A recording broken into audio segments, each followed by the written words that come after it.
Sada, mi hermano. Bueno, entonces ya todo está explicado, ¿cierto? Ah, pues sí, lo que te Vamos decía por... depende, depende entonces de la cantidad entonces de colaterales que tenga el paciente. Entre menos colaterales tenga y entre más obstruido esté el vaso, peor y más rápido el paciente va a llegar al infarto. Así que en realidad no hay un tiempo así establecido. No sé si alguno tenga otra. ¿Seguimos o qué? Dale, seguimos aquí en inversión de la onda Ok. T, que es Papadilla. Bueno, esa Entonces, gráfica está buena. ahora la pregunta es, ahora la Ey, pregunta, antes cuéntame. que, antes, Ajá. antes que se me pase. Oye, un dato curioso es que, ¿ustedes saben por qué se produce la elevación del cemento CT? ¿Cómo? ¿Saben por qué, o saben por qué se produce la elevación del cemento CT? Por las corrientes de lesión, ¿no? Exactamente, así es. Explícalo, Pero hay algo que, explícalo. hay una cosa bien interesante, que es que uno cuando se topa con eso, uno no lo entendía, pero bueno. Ujú. Hay algo químico que está lesionándose y es que ella se repolariza más rápido. Entonces tú sabes que el electrodo de lo más negativo hacia lo más positivo, pero ella registra son los gradientes estos, o sea, los iones en el líquido extracelular. ¿Qué pasa? Que en el caso, por ejemplo, de la isquemia transmural, esos células miocárdicas están repolarizadas más tempranamente que las células normales. Por lo tanto, su líquido extracelular va a ser positivo. Y las células normales, como están despolarizadas, van a ser negativas. Entonces, eso hace que cuando el electrodo manda como la corriente y la recoge, que va a haber la elevación del segmento ST, porque, por ejemplo, el electrodo está en la derivación M1, por ejemplo. Estas células miocárdicas ahí, el líquido Ey, extracelular está espérate un momentico, positivo, por lo Espérate, tanto, él lo va a apagué recoger. los micrófonos, vale, exacto, que que sabes que no solamente se que entiende nada. escucho cosa rara ahí. Esa Listo. Ay, Yo. Sí, Edula, sí. Entonces, cuando el electrodo lo regular está Ey, no sé si se positivo. escucha solamente mal en mí, Sucede lo pero contrario, pero ya eso es como un poco más complejo de explicar. No sé si me entendieron o si quieren que les explique otra Sí, vez. no está claro. está bueno, tengo mal internet, está así que no bueno. entendí nada. Bueno, entonces, bueno, ahora sí, entonces, o sea, ¿qué es en realidad un ST elevado? ¿Y cómo entonces podemos distinguir entonces un ST normal de un ST elevado? ¿Se escucha raro? Bueno, entonces, aquí entonces, de esto no puedo pasar, ¿vale? Bueno, aquí tenemos, por ejemplo, entonces un EKG normal, una onda P, aquí está el PR, el complejo QRS, el segmento ST. Entonces, ya sabemos que la onda P es la despolarización de las aurículas, el QRS de los ventrículos, y esto que está aquí, este segmento que está aquí, o todo el intervalo este, que es el intervalo ST, es de la repolarización. Entonces, por, por eso que decía por eso lo que decía el Douglas, que por eso él, en el infarto es el problema a nivel de la repolarización, y la repolarización de los ventrículos ocurre en el segmento ST. Entonces aquí tenemos la onda P, el PR mostrando ahí ese puntico rojo que les muestro ahí. El punto J no es más que un sitio en donde se une el QRS e inicia el segmento ST. Es decir, es el sitio en donde termina la despolarización de los ventrículos e inicia la repolarización ventricular. Entonces, este punto J siempre lo vamos a comparar con una línea que se llama la línea isoeléctrica, que es esta línea que está aquí, que esta línea que está justo antes del inicio de la onda P. Entonces, si tenemos un punto J elevado, ¿sí?, con respecto a la línea isoeléctrica y el segmento ST por correspondencia, como vemos aquí, tenemos un punto J aquí elevado, por ejemplo, que si bien no cumple con los criterios de infarto. Aquí, por ejemplo, no tiene más de un cuadrito, pero vemos que el ST sí, porque el ST inicia acá. ¿Ve? Este es el ST, pues este punto J. Entonces tenemos aquí el ST y que el ST está elevado más de un cuadrito pequeño y en cualquiera de las derivaciones de las extremidades y de las precordiales, sección de B2 y B3, este sería un infarto. Entonces, siempre comparar la elevación del punto J con esta línea isoeléctrica. ¿Sí entendieron esa parte? ¿Está claro? Sí, sí. Sí. Sí. Listo. El punto J Entonces, ¿qué también se es toma de una T referencia para hiperaguda? aplicar los criterios de elevación del ST, así como antes, que para hombres y mujeres es diferente. No se te escucha bien, Ezequiel. Después pregunto, mi internet está malito. Sí, eso no se escucha bien. Bueno, ¿qué es una onda T hiperaguda? Entonces, una onda T hiperaguda tiene que cumplir ciertas características. Lo primero es que tiene que ser una onda T que tenga más de un cuadro grande, como vemos aquí. O sea, la altura tiene que ser mayor a un cuadro grande en las derivaciones de las extremidades. Y dos cuadros grandes, es decir, dos cuadros de estos en las extremidades precordiales. Porque como sabemos, en las extremidades precordiales, por lo general, esta onda T es mucho más grande. Y además de esa altura, esta onda T tiene que ser simétrica, porque las ondas T normales no son simétricas, son asimétricas. Entonces, para definir en un electrocardiograma que tenemos una T hiperaguda, tiene que estar la altura mayor a las extremidades, mayor a dos cuadros grandes en las extremidades precordiales y tiene que ser simétrica. Ajá. ¿Es un STEMI o es un no STEMI? Paciente 56. Lo único que no habla es Douglas, porque Douglas ya está claro. Ajá, se murieron, se desconectaron. Espérate que mi ¿Qué? internet No, está claro que es malo. STEMI. Sí, es Temi. STEMI. Sí. Pero bueno, hay cambios en el ¿Dónde? ¿En qué derivaciones? en ABR. ¿En qué? En ABR. Ajá. Y tiene una No, elevación. las En precordiales ABR. también. Ajá, ¿en qué más? B4, B5, B6. En En B1, B1. B1 no. En D2 está eso así. B1 no, no. no, B1, en B es B4, 4, B4. ajá, En ABR, Jay, no. pero díganme, De ¿qué es uno. eso? ¿Qué es En, eso? ¿Un en Supra? ¿Un D1, en Infra? D2, ¿Una en onda D3. P? Lo que pasa es que Papá, es no estamos Supra en payasos de ABR y hay un Ajá, exactamente. De Exactamente. 2. Mi internet está súper malo, disculpe. O sea, tú dices que es un STEMI. ¿En dónde? Sí, hay un Ajá. Supra O sea, en tú dices ABR que... desnivel en los Ajá, demás. ajá, Hay un infarto que es característico de eso, ajá. ¿Cuál es? el que compromete la coronaria izquierda, el tronco izquierdo, No se ¿Cómo, chaquito cómo? ahí. que compromete todo el tronco izquierdo. Ujú. Bueno, entonces, mira, aquí tenemos descenso o infranivel de cemento ST en D2 en todas las derivaciones inferiores. Y tenemos infradesnivel también en B6, en B5 y en B4. Entonces, este paciente tiene comprometido, como dice Mateo, pero no tiene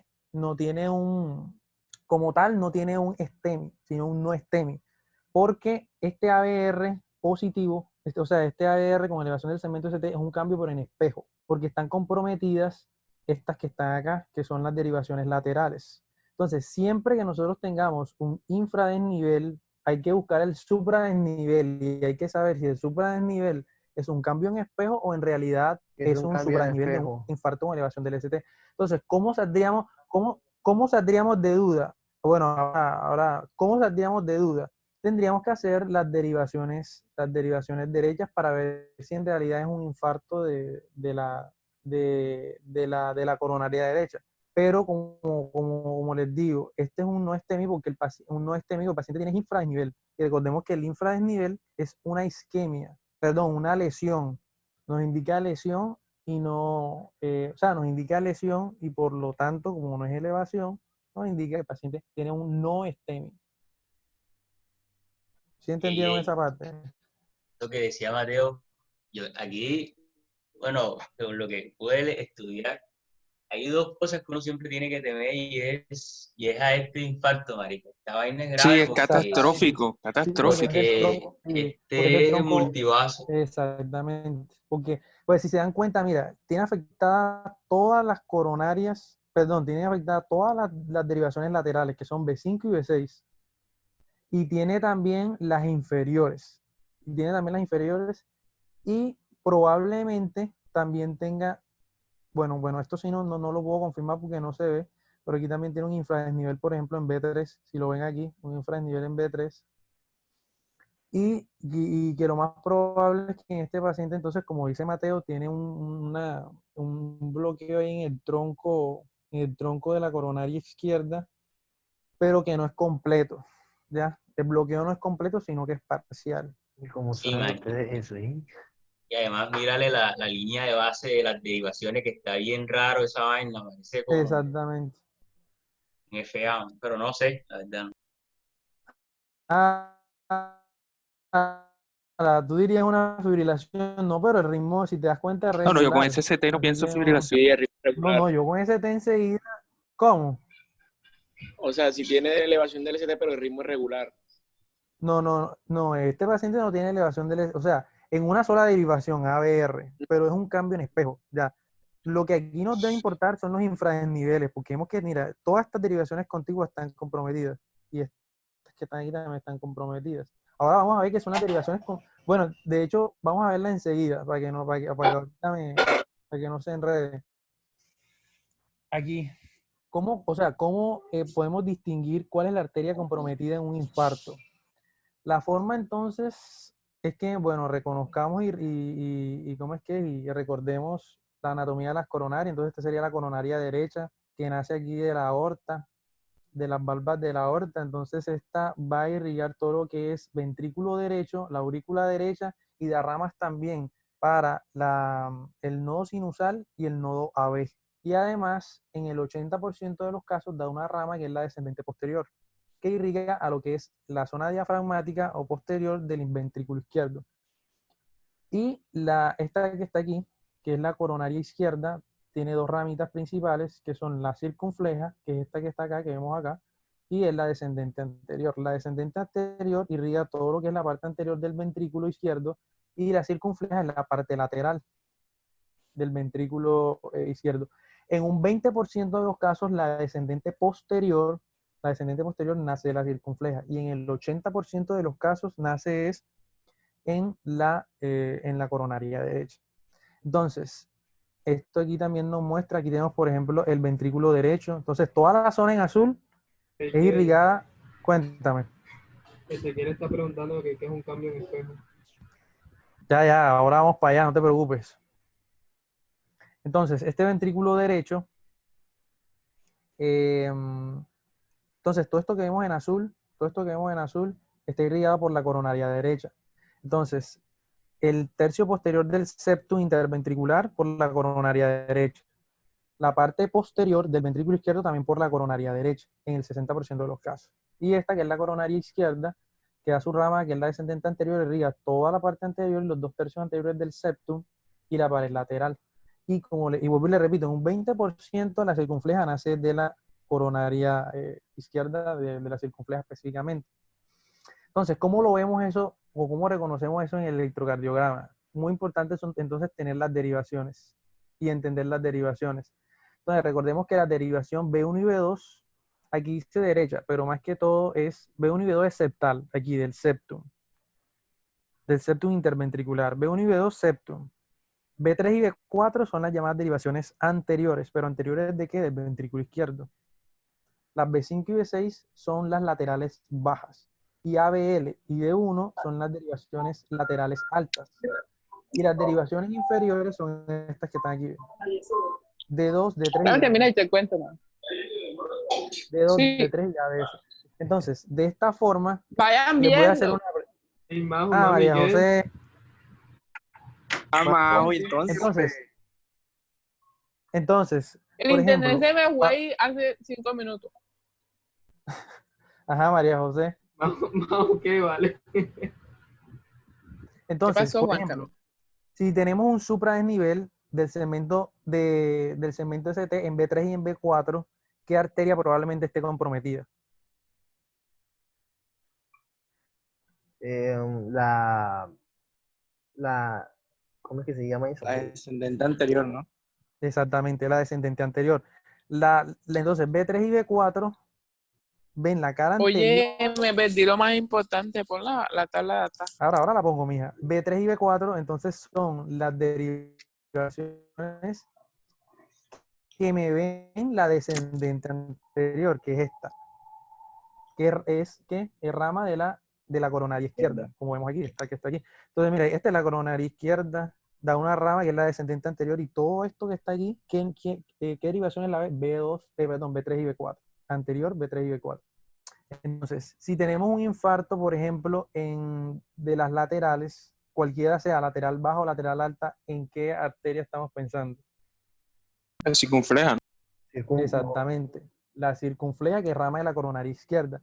Entonces, si el paciente tiene elevación de las anteriores, tiene elevación del ST de estas que están aquí, de las laterales, vamos a pensar que el paciente tiene un infarto con elevación del ST en el tronco. En el tronco de la coronaria, que es esta que está aquí, aquí. O sea, si las derivaciones afectadas, o sea, si las derivaciones que tienen el segmento ST elevado son B3, B4, B5, B6, ABL y D1, probablemente la arteria comprometida sea la coronaria izquierda.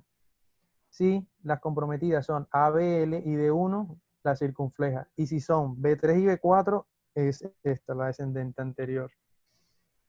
Como les decía, es bastante difícil con estas 12, con las solas 12 las 12 derivaciones estándar, distinguir un infarto, por ejemplo, de la aurícula derecha o un infarto ventrículo derecho. Para eso debemos utilizar unas derivaciones específicas que son las derivaciones derechas. Y las inferiores, entonces aquí, en D3, ABF y D2, ¿cuál arteria estaría comprometida? La derecha, La coronaria derecha. sí. Ajá, Hay un criterio para ¿quién más diferenciar. dice algo? ¿Quién más dice algo? Además de la derecha, Puede ser ¿puede ser cuál? Descendente posterior, no.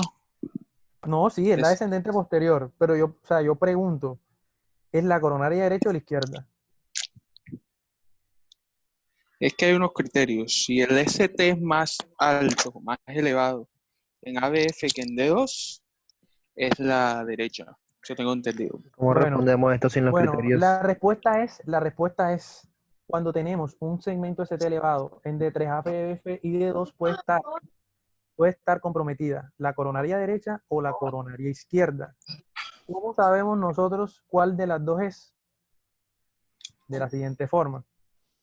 Cuando tenemos un D3, vamos a buscar aquí un electrocardiograma, por ejemplo, en este caso, si el QRS en este caso, ¿sí? Si el QRS en este caso fuera mayor que el QRS en D2, ahí estaríamos diciendo que la descendente posterior nace de la coronaria derecha. Si D3 es mayor de D2, nace de la coronaria derecha. Si D2, que es en este caso, si D2 es mayor el QRS que D3, en este paciente la coronaria nace la descendente posterior nace de la coronaria izquierda. ¿Sí entendieron? ¿Puedes repetirlo otra vez, por favor?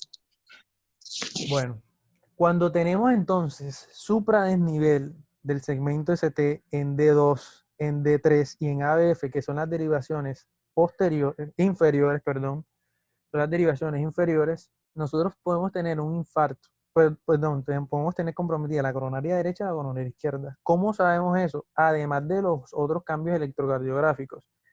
Si, como es en este caso, si D2, si el QRS es mayor en D2 que en D3, esta descendente posterior nace de la coronaria izquierda. Si es al revés, si D3 y el QRS es mayor que en D2, la descendente posterior nace de la coronaria derecha. ¿Sí entendieron? Sí, estás. Ok. Sí, dale. Listo. Entonces, esto entonces de las derivaciones es muy importante que lo tengamos en cuenta para poder entender cuál es la arteria comprometida. Ahora, esto no tiene ningún, ¿cómo les digo? Esto es más que todo como de saber qué arteria está comprometida, porque igual tenga la coronaria derecha o la coronaria izquierda bloqueada, igual el tratamiento va a ser el mismo. Así que, ¿íbamos por dónde? Ah, bueno, ya, íbamos por aquí entonces. Bueno, ya eso es infarto con elevación del ST. Ahora, ¿cuáles son los cambios en un paciente con infarto sin elevación del segmento ST? Pueden ser un electrocardiograma totalmente normal. El paciente puede tener como vemos aquí, unas ondas T bifásicas, unas ondas T aplanadas. Esos son cambios inespecíficos. Los cambios específicos... Oye, se me borró una diapositiva. Sí, señor. No sé qué se hizo. A ver, aquí. Entonces, los cambios específicos en el síndrome coronario sin elevación del segmento ST son una isquemia, una depresión del segmento ST y una onda T invertida. Entonces, cuando tengamos un ST infradesnivelado o una onda T invertida, vamos a pensar en un síndrome coronario sin elevación del segmento ST. Cuando tengamos una elevación un supradesnivel del ST, indudablemente va a ser infarto con elevación del ST. Repito, si es depresión del ST, no es TEMI. Y si es inversión del ST, no es TEMI también. Ajá, ¿qué tiene este paciente? EKG rutinario obtenido en un preoperatorio. Una paciente de 61 años.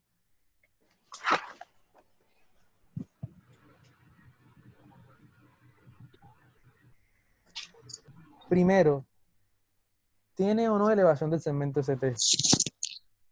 Tiene onda invertida ¿En qué? 3, ¿no? La derivación 3. En D3, ajá. No tiene elevación. Y en ABF. Y en ABF. Ajá, exacto. Una onda T ligeramente invertida en ABF, exactamente. Estos son lo que se llaman cambios inespecíficos en el electrocardiograma. Entonces, esta paciente tiene una isquemia, ¿sí? Una isquemia que fue obtenida en este EKG rutinario. Esta paciente no presentó ni dolor ni nada, sino que solamente se le hizo el EKG y mostró la isquemia aquí. ¿Y cómo se ve la isquemia aquí en este electrocardiograma?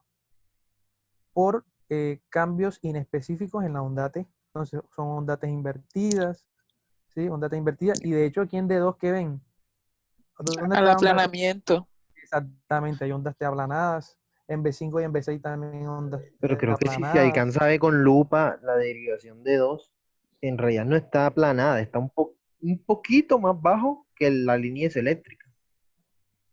Mm, No joda, culo, ese vacío es Caramba, minucioso. aquí. bueno, igual eso no es un infradesnivel porque no cumple los criterios de infradesnivel, así que no. Exacto. Bueno, entonces, estos son cambios específicos en el electrocardiograma. Bueno, no sé por qué esos cuadros se pusieron así, usted me va a disculpar. Salieron donde no eran. Hay que pagar menos, hay que pagar menos. Ajá. 42 años con dolor torácico. Dígame, ¿qué derivaciones primero están comprometidas? B2, La de 2, Las precordiales. Ajá, las ABF, precordiales. Ujú. ABF. Esa es una onda T hiperaguda. Para ti, No, no supera los 2 cuadritos ni un bueno, cuadrito. no es hiperaguda, no pero supera está como picúa. B2, ¿En dónde? D2. B3 está súper deprimida. B2, en B2 y en B3 ujú. hay, en realidad, en B2 y en B3 no podemos decir, o sea, que haya una T hiperaguda. Porque recordemos, por ejemplo, en B3, bueno, sí, porque tiene 2 cuadros. Y recordemos que T hiperaguda en las precordiales son 2 cuadros, así que sí cumplen los criterios para T hiperaguda. Entonces, están afectadas las B2, B3, B4 y hay pequeños cambios aquí en específicos en B5. Ajá, que arteria está comprometida. La descendente anterior. Exactamente, tiene comprometida la descendente anterior. ¿Y este paciente que tiene? ¿Una lesión, una isquemia, una necrosis? Isquemia. Lesión, isquemia o necrosis. Una isquemia. Exactamente. ¿Tiene una isquemia de qué tipo? ¿Subendocárdica o subepicárdica? Subepicárdica. Exactamente. Epicárdica. Tiene una isquemia subepicárdica evidenciada en B2, en B3 y en B4. Esto sería un síndrome coronario sin elevación del segmento CT.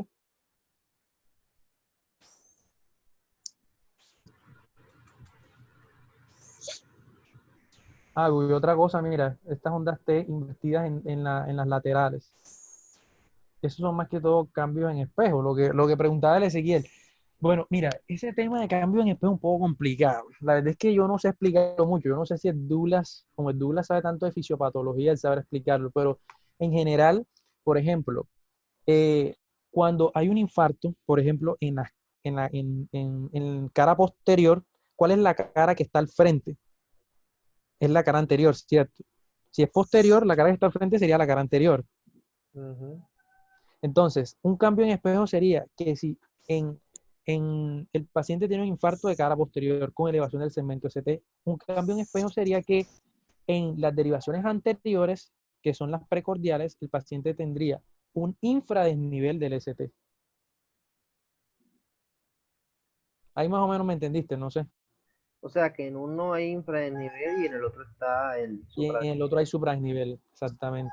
La verdad es que yo no Pero sé si ¿por qué se le llama espejo? ¿Qué se ve igual? Yo veo que son dos. no, en Porque la está viendo del No, otro lado. Contrario, exactamente, del pero es otro del otro lado. lado. porque es la cara contraria. Ezequiel, mira, cuando lo mismo me pasa con las derivaciones esta B1 y B2, el doctor Blanquicé nos decía que cuando hay infradesnivel, y lo dijo Jader también, que sospechar compromiso del ventrículo derecho, es por eso, por la misma imagen en espejo, pero eso es más que todo por la misma posición de los electrodos y cómo recogen las corrientes, más que por un cambio fisiopatológico como tal. Exactamente.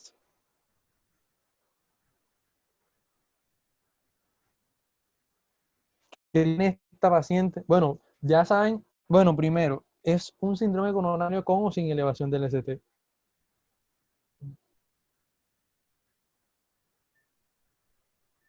¿Qué derivaciones están comprometidas? D2 Ujú, a, bueno, ABR, ujú. ¿Qué más? B2, B3, B4. B6. Tiene un supradesnivel en B6. exacto. ¿Ya? ¿Cuál más? Ajá. Dígame qué arteria está comprometida.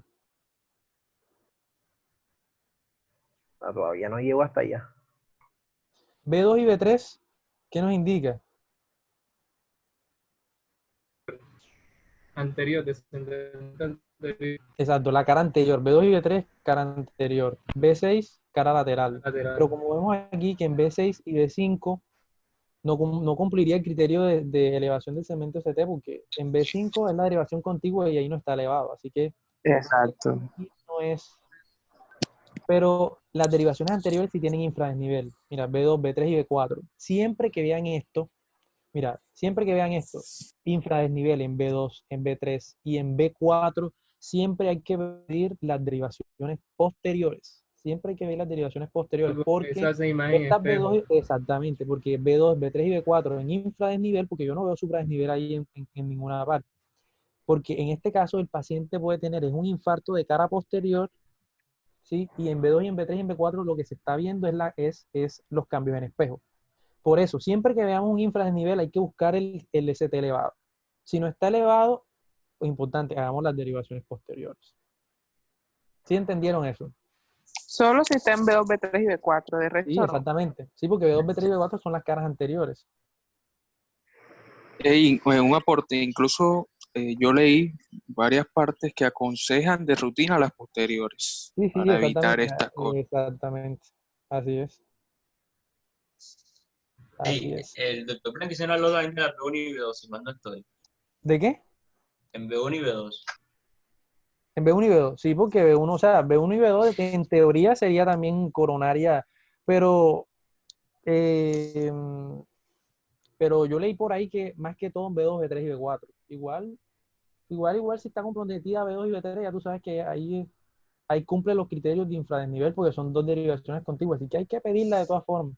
Igual como dice Mateo, yo las pediría de rutina para librarme en salud. Esta sí está fácil, esta la diagnostica hasta el portero. Un apendicitis Ajá, síndrome coronario sin o con. con elevación del ST, afectada la Exactamente. D2, D3, Ajá, ABS, D2, D3, ABF, AB, exactamente. B, ¿Cuál más? B3, B6, B5, Pero dime primero dónde hay supradesnivel. supradesnivel en B5, En B6, D2, Ajá, D3, D2, D3, D3, e ABF. infradesnivel en B2 y B3. Y AB, exactamente. supradesnivel Ajá, en ABF también. ajá, ajá, y este paciente tiene, ¿cómo, cómo sé yo? O en este caso, bueno, este paciente tiene un infradesnivel ahí en ABR, si se dan cuenta. Ah, sí, sí, sí. Este paciente tiene un infarto inferior porque tiene comprometidas las derivaciones inferiores, posterior porque mira, tiene cambio en espejo en B2 y en B3, que son las derivaciones anteriores, Bendito cambio en y, espejo, vale. y las derivaciones laterales, B5 y B6. Entonces el paciente tiene un infarto lateral. vamos a morir. Ay, Dios mío. Y esta, Zapata, hombre de cerebro. 45 años con dolor torácico tipo progresivo de 2 horas de evolución. Diagnóstico. Tienes jodido B2, B3, Ujú. Hiperagudo, onda T B4. hiperaguda. ¿Dónde onda hiperaguda? Ese segmento se te está casillando los cielos, Ezequiel. Ah, el segmento completo, vale. Sí, tiene comprometido B2, B3 y B4. Eso puede Bueno, ser en espejo. Cara anterior. A ver, ascendente anterior. sí, soy descendente anterior. Supra, eso está en supra o infra, ¿no? Sí. En Supra, mira el B1, Eso B2, nivel B3, en B2, B4. B3, ajá. Ah, sí. Ujú. Bueno, Hay un cambio de espejo en D2, no sé si lo vieron. sí, Sí. sí lo ven. Bueno, ahora que se termina la charla, ustedes lo que tienen que hacer es estudiar qué son los cambios en espejo. Ya sabes, Ezequiel. Si fuera solamente Entonces, eso. si nos encontramos frente a un STEMI, ¿qué es lo primero que pensamos? ¿Se está infartando? Vamos a Bueno, morir. mira, ya lo que viene, ya lo voy a pasar rapidito, porque ya sé que ajá, ya va bastante tiempo, pero ajá, voy a terminar esto hoy, así que, pero esto es rapidito, porque ya esto ya prácticamente no nos compete mucho a nosotros. Entonces, si nos encontramos frente a un STEMI, ¿qué es lo primero que pensamos? Una Permitirlo. oclusión Le rompieron el corazón. total de... Exacto, Tiene una lesión miocárdica. eso que está diciendo el Douglas. Tiene un bloqueo completo de una coronaria. Y si pensamos, no, el paciente tiene un STEMI, tiene un infarto o una elevación del ST, el paciente tiene un bloqueo completo de una de las coronarias, ¿y qué es lo próximo que debemos pensar? Que hay que hacerle reperfusión inmediata a ese paciente. Trombolisis. Entonces, la pregunta, ¿qué hay de los marcadores bioquímicos? La pregunta que me hacía Andrés ahorita. Lo que sucede con las troponinas, y es que, bueno, ya la CKMB, eso ni en mi hemoglobina, eso no se utiliza, lo que se utilizan son las troponinas.